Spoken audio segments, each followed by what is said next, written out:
धर्म प्रोजित कैत्रवोत्र परमो निर्मशराणां सता वेद्यं वास्तवमत्र वस्तु शिवदम् तापत्रयोन्मूलनम् श्रीमद्भागवते महामुनिकृते किं वा परैरीश्वरः सद्यो हेद्यवरुध्यतेऽत्र कृतभिः सुशोषभिस्तत्क्षणा। श्रोताओ, धर्म प्रोजित कैत्रवोत्र परमो निर्मत्सराणाम सताम। ध्यान दीजिएगा, महर्षि वेदव्यास जी के द्वारा रचित ये जो भागवत महापुराण है, जिसकी कथा आप लोग श्रवण कर रहे हैं, तो व्यास जी के द्वारा रचित ये जो श्रीमद् भागवत महापुराण है, इस श्रीमद् भागवत महापुराण में मोक्ष पर्यंत फल की कामना से रहित परम धर्म का निरूपण किया गया है।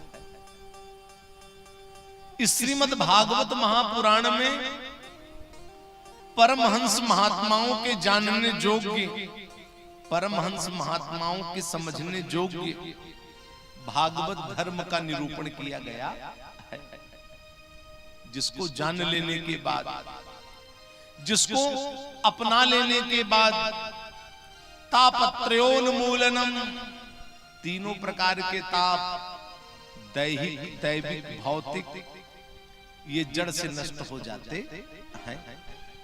और भगवत भक्त जिस समय ये पूर्ण आत्मा जीव इस श्रीमद् भागवत की कथा को श्रवण करने लगता है, श्रीमद् भागवत की कथा को सुनने लगता है, उसी समय परमात्मा उसके हृदय में आकर के विराजमान हो जाते हैं।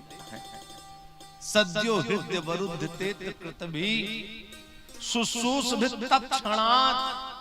उसी क्षण जिस समय भगवत भक्त भागवत की कथा को श्रवण करने लगता है, सुनने लगता है, उसी समय परमात्मा उसके हृदय में आकर के विराजमान हो जाते। क्योंकि श्रोताओं, ये जो श्रीमद् भागवत की कथा है, ये कोई साधारण कथा नहीं है। निगम कल्पतरोर्गलितं फलम सुख मुखाद्रमित द्रव संजुतम पिबत भागवतम रसमालयम मुहुरहो रसिका भुवि भावुका। निगम कल्पतरोर्गलितं फलम, निगम कल्पतरोर्गलितं फलम। ये जो भागवत की कथा है, कोई साधारण कथा नहीं। निगम माने क्या होता है? वेद। तो निगम कल्पतरोर्गलितं फलम, ये जो भागवत की कथा है, ये वेद रूपी वृक्ष का पका हुआ फल है श्रीमद् भागवत।